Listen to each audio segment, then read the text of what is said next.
people, it's me again. So, anyways, I'm just out here,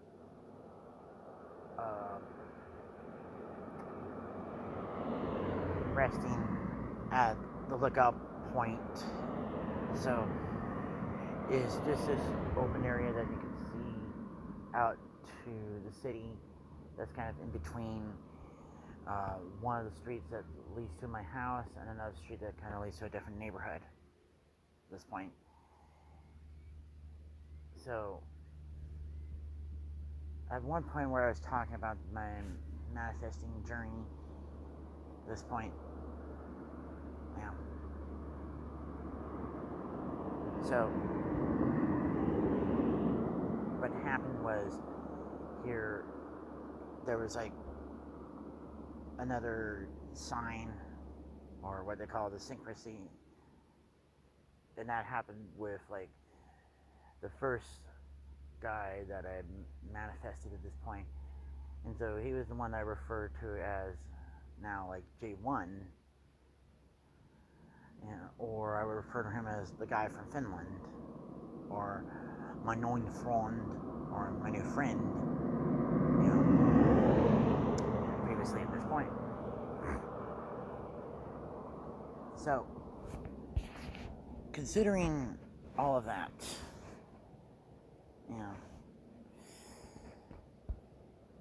that guy, he's been divorced for a little bit more than 2.5 years at this point.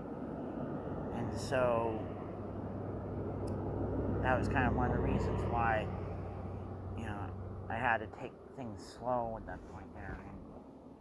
And but I think with my relationship with him, is slowly developing the sense, but to tell the truth, it's just that I'm not sure if it's gonna last for a long time, because one of the things that he first told me was like he was waiting for his green card for at least 2 or 3 years, and so I don't know what visa he's under on at this point, and so that's just another thing. But the other problem there was just simply that he's allergic to cats and dogs to a certain extent at that point. And so the fact that I'm still Miss Garfy, and the fact that I kind of do want to have another cat eventually, that's just the other problem of that sort.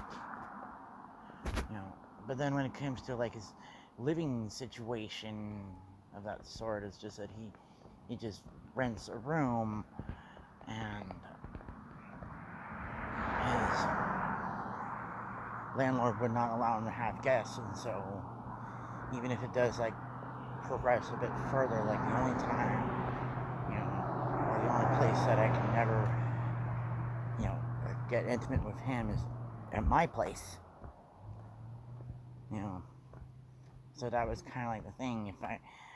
If I want to, get in with him at this point, I have to kind of at least not only I introduce him to mom, I have to introduce him to my brothers at this point, so that way he can stop by at the house anytime he wants to, and we can do our thing, be quiet as church mice, as far as that goes. But the reason I was thinking of him there was just there was this one guy that lived in the neighborhood, that was wearing that cycling attire that people from Europe normally wear, where they would wear the bright colors, as far as that goes, because when I met J1, he was kind of wearing those kind of bright colors like that. You know. So that was just the other thing at this point that, you know, I still have that sort of thing with him, you know, as well as like the second J at this point, you know, eventually, because honestly, I don't really want to decide between both of them at this point. If I'm gonna enter a more than just a friendship with either one of them, you know, at this point. Yeah. So that is just pretty much why I said that sort of thing about being poly and all that. I wanted to have open relationships because I felt like it was more better for me not to be tied down to just one guy, you know, because I feel like I just want to experience a lot more when it comes to that, and experience a lot of other things when it comes to certain guys, you know, as far as that goes. So, anyways, I think when it comes to this, I think I was just being a bit strategic about all that. And, you know, if anybody was like into the astrology of that sort, because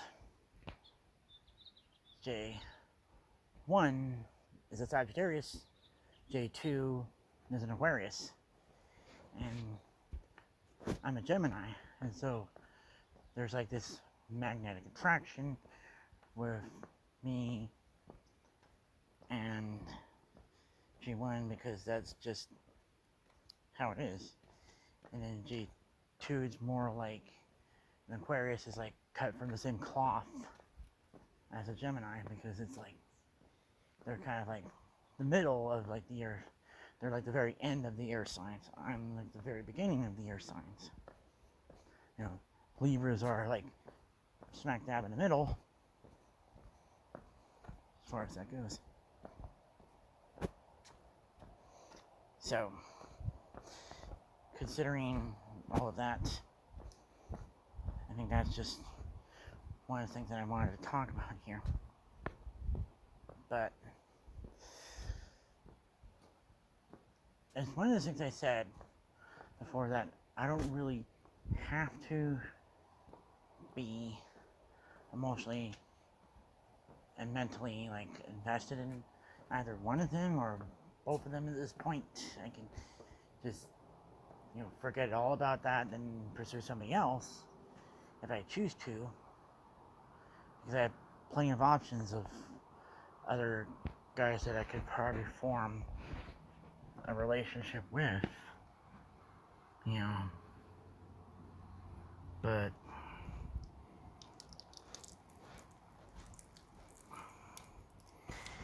considering all of that, since I wanted things to develop a little bit more at a slower pace,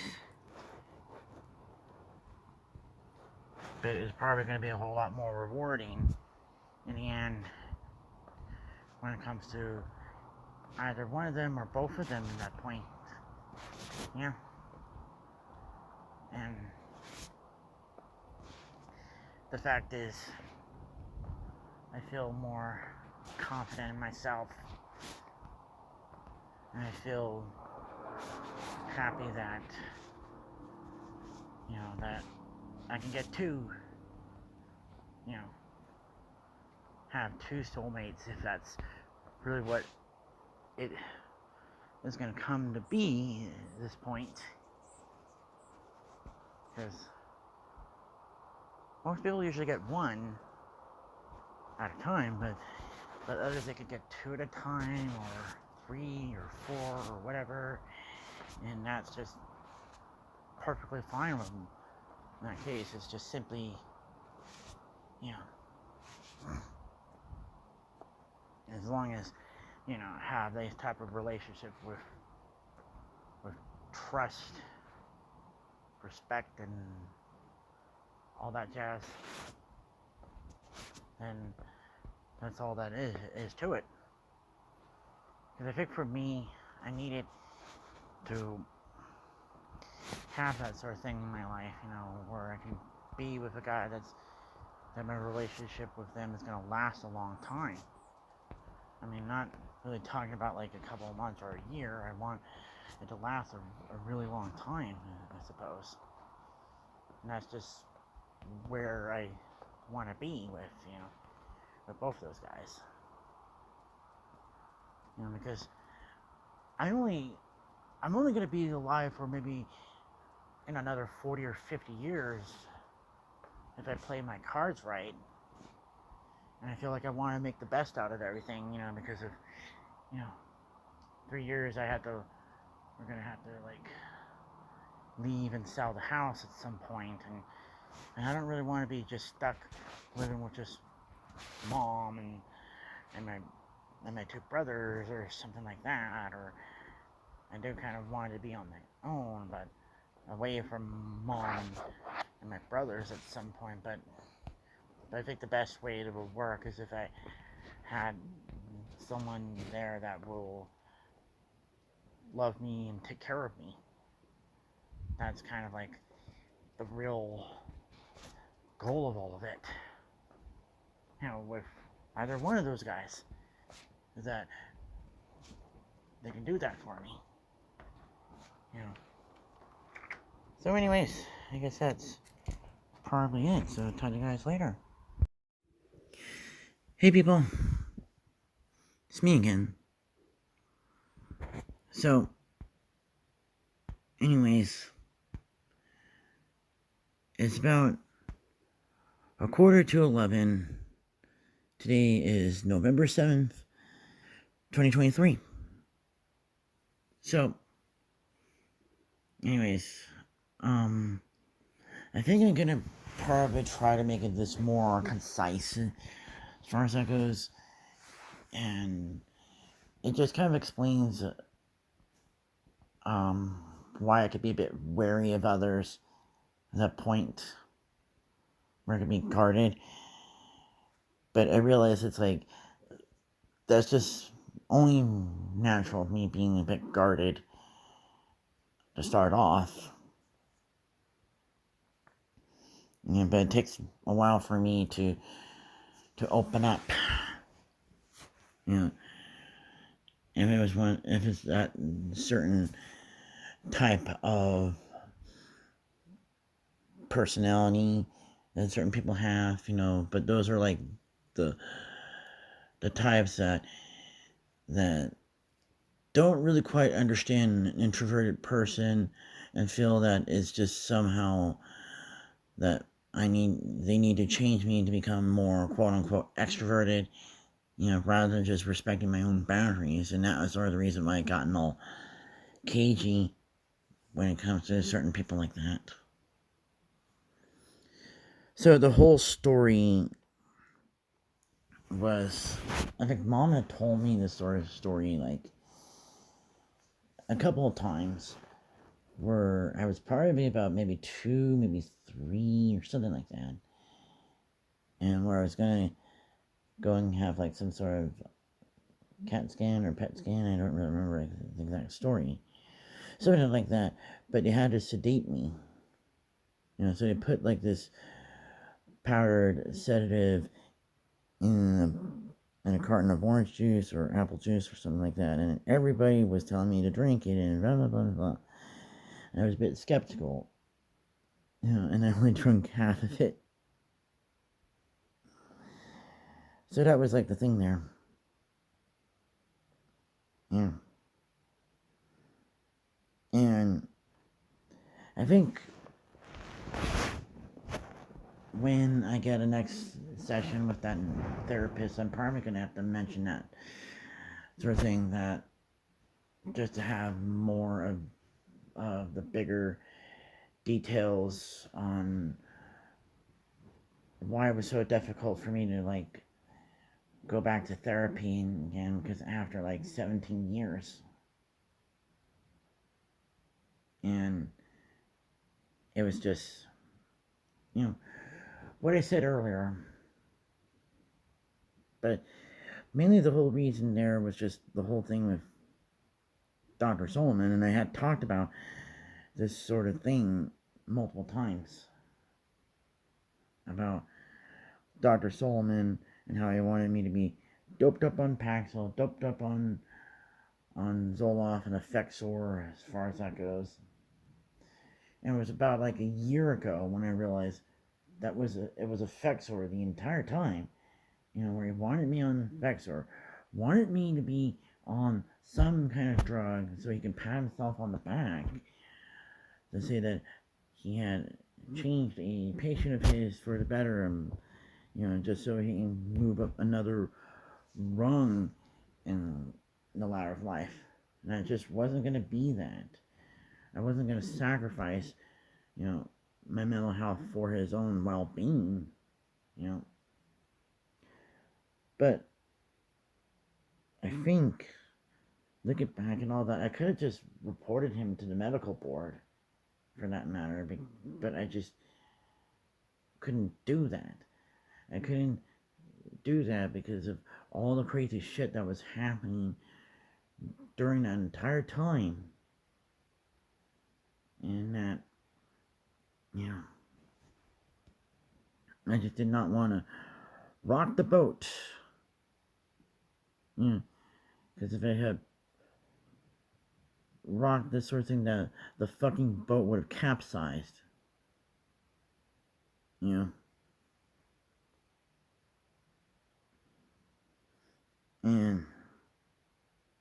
just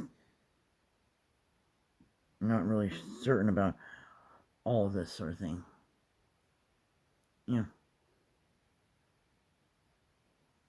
At that time. But this was just one of the things I said before. That if I could do that entire year all over again, then I wouldn't really go in a whole adult transition to start off. I would have just had that proverbial gap year as far as that goes, because even if all the other circumstances didn't happen, I probably still would have done that because I was already like stressed out from senior year, like the whole senioritis kind of thing, and I just wanted to have a breather. I just did not really want to be pastured into, this sort of thing. What are you going to do with your life? Blah, blah, blah, blah, blah, kind of thing that was happening, ever since, junior year of high school at that point. And when I had absolutely no fucking clue what I wanted to do about it. And, that whole story, that whole clip that they had on Daria, where it's from that one video, 15 times that Daria got too real. And there's supposed to be that scene where she was, what do they call it? She was doing a perspective visit at this one,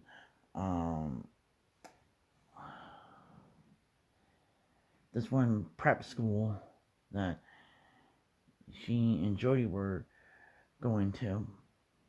And so one of the coordinators was asking her, like, Daria, but what are your goals? And then she says, I don't have any. And she goes, oh, come on, Daria, you must have some goals.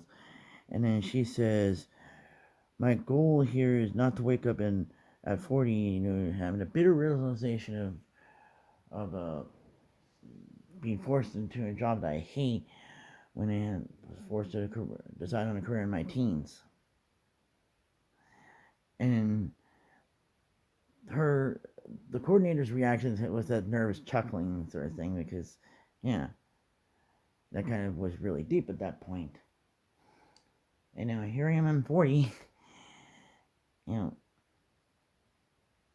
really have a job per se, but it's just common for people on the autism spectrum not to have a job per se, or they're like underemployed or something of that sort.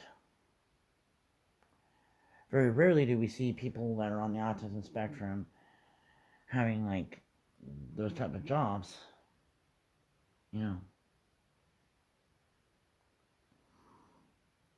but it's just hard for me to get over like all this sort of emotional stuff. Especially like the stuff that was like been,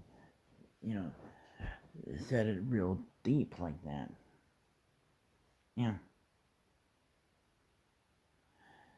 And it's just,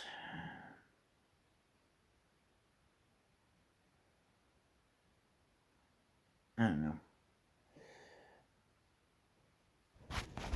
But I think this is probably where I'm gonna stop as far as that goes, because I feel like I need to charge up my phone, because now I'm going down to like 27%, so,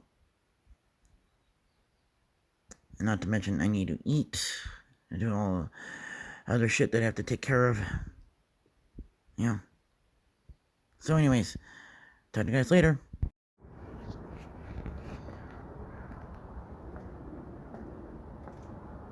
Hey, it's Scott here. So, in a way, J2 is still on my mind at this point. I mean, whether if I like it or not, he's still on my mind.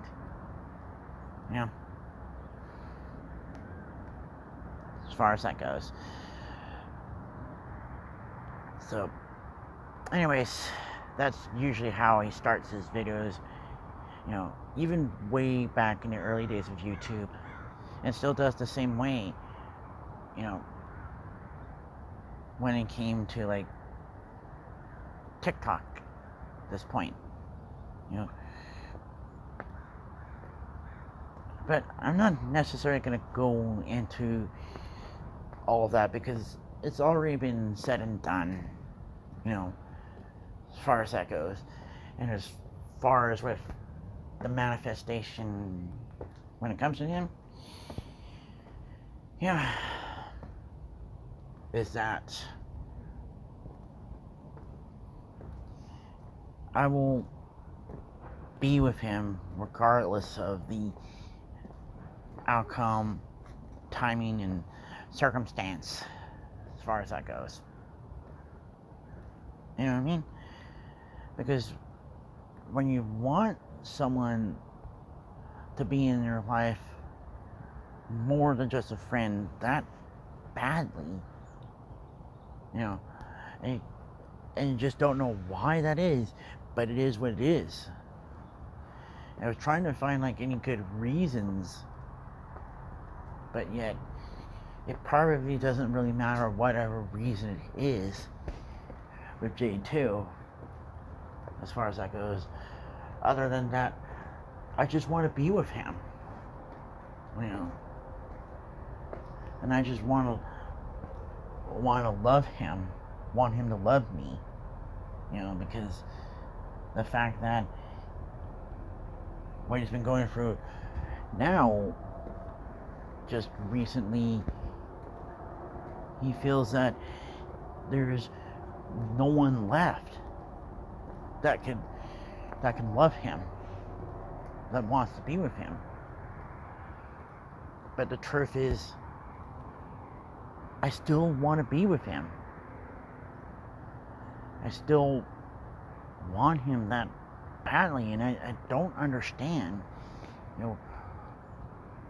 why I still feel this way, even after all of this, after all of this drama, all of this sort of things.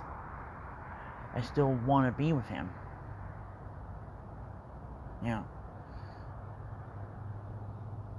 You know what I mean? But now at this point, it's like I'm heading into that sort of direction that, you know, that I'm just, what do you call it again? It's realigning my vibration where all the positive vibes are, you know, at least like the full force of it is only going to affect him and him alone, you know, where it's going to hit him like in some ways. But the way I would describe that feeling, if it were the case for him, it's like that commercial, you know. I forgot that commercial. It was either like it was a Sierra Mist commercial, and it was this guy that, it was during a heat wave, so it was too hot for him to wear any clothes at that point, and he had put his underwear or boxers in the freezer, and so he was gonna put it on, and then it was like the shock, the instant shock where you put it on, and it was like that, and then that whole satisfaction in the end, where you found something cool on it, you know, and that's kind of like what it feels like if you got hit with that kind of positive energy of that sort. You know what I mean? So,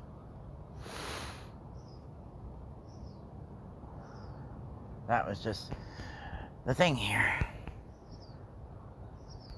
You know what I mean? So, considering the other thing that I wanted to talk about is, for me, now that I'm starting the whole therapy process just as much as J2 is starting the whole therapy process here. But for him, it's just this sort of extensive, intensive sort of therapy sessions. And so I think at this point he probably does not really have time to do TikTok that much anymore, you know, because of, you know, not only that he is like still reeling the loss of his late husband, you know, who died about a year ago, but now it's just the loss of the roommate who he had like a relationship more than just friends at that point there, you know. And I think part of me might have been aware of it, you know, of that sort, but I just still feel sad that this sort of thing had happened, you know, as far as that goes. You know what I mean?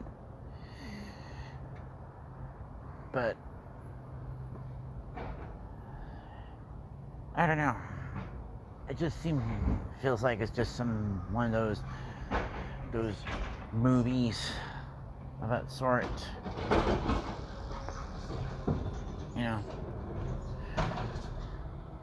in his perspective, you know, and like for me, I'm like that character that shows up at the 11th hour you know, where I also wanted to be in a relationship with him at that point, but then it's like all the sort of drama happens, and then somehow it's like, you know, we end up settling our differences, and it's like it's heavily hinted that we're gonna be definitely more than just friends at that point, because the audience does not want to see you know J2 end up being just empty-handed by himself at that point, if that's like really the case of that sort. But if it's more or less like a sitcom of that sort, it's just going to be like one of those little things where it takes the entire season to resolve. When it comes to J2 and my relationship at this point, where it's no longer just a casual friendship sort of thing where I interact with him like every now and then of that sort, but now it's just where we're wanting to skip past the whole friends and that sort of thing and want to be each other's boyfriend, that sort of thing. Yeah, if it ever just comes down to that whole point, because for me it was like wondering how come why that Yudha Vedic astrology app at that point was telling me about how that I was going to eventually get with him at that point, whether if it was like next month or within 6 months at that point, depending on how it is,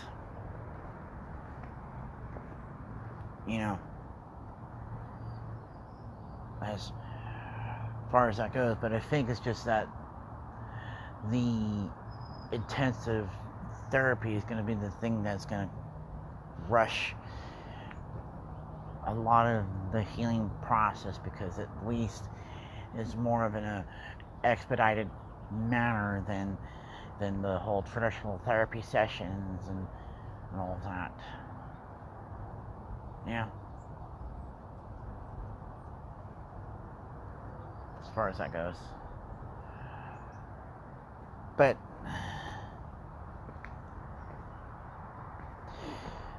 for me, at this point when it comes to the therapy, is that I wasn't really like impatient. It's just simply that I needed to keep my options open, as far as that goes, when it comes to a lot of things. And I was just part of it wanting to make that be known that there's other therapists that I can go and see that take the insurance, that have the same area of expertise, the same kind of therapy style that I'm looking for, or whatever it is, that sort of thing. And the other thing was, it's just that I was wondering, like, what would be the whole point of it if the whole thing that got me into therapy in the first place, when it came to like, J1 and J2 and all this other stuff that had happened in the last 3 or 4 months, at this point, is being now resolved, and that's just how it is, I suppose, because I don't really have to do any of this sort of shit if I don't really want to. I feel like I do still want to focus energy on myself and feel better about things. But to tell the truth, when it came to like J1 and J2, is that I don't really have to have them. Either one of them or both of them. As far as that goes, I can go after any other guy at this point. To tell the truth. And so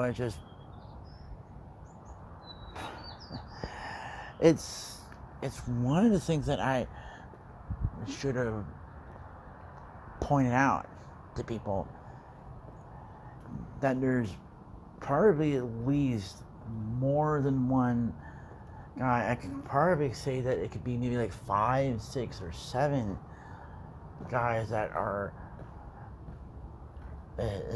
having like varying levels of interest in me at that point. Where they hinted that they like me more than just a friend, and there could be a guy out there who is just in love with me and then I'm completely oblivious to it, or a guy that just wants all the sex that he can get with me. But it was back about early 2019 at that point where this is right when Kyle and Dia were starting to get to know me at that point. And at one point where they didn't know I was gay. And when I was talking about that episode of Goosebumps, because somehow it reminded me of that episode of Goosebumps about the ticking clock one, and how they were impressed by that sort of knowledge that I had, and where Dia says like, well, I think Mr. Ryukage gets all the and it goes, it gets all the wait, I take that back. He's into dudes, so and then Kyle starts saying something funny at that point, and I'm trying to remember when was that, because it was pretty funny, and it is true in a way that I could get all the guys, but it was, I'm remembering this sort of thing way back around like it was right around this time in 2012 when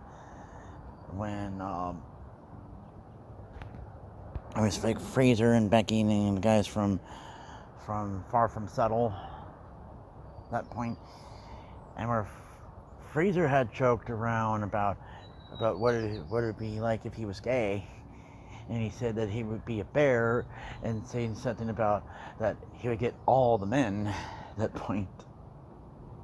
So that's just really the crux of it at this point. I mean, for me, I'm feeling that confident in myself. It's just, I had to get to that whole point where I'm always confident. There's no negative emotions attached to it, and all that. I'm, gonna eventually get there. It's just the matter of having to maintain this sort of thing is the problem here. And I think that's kind of like the other reason of why I wanted the therapy in that sense. If that's really how it is. So anyways, guess that's probably it. So talk to you guys later.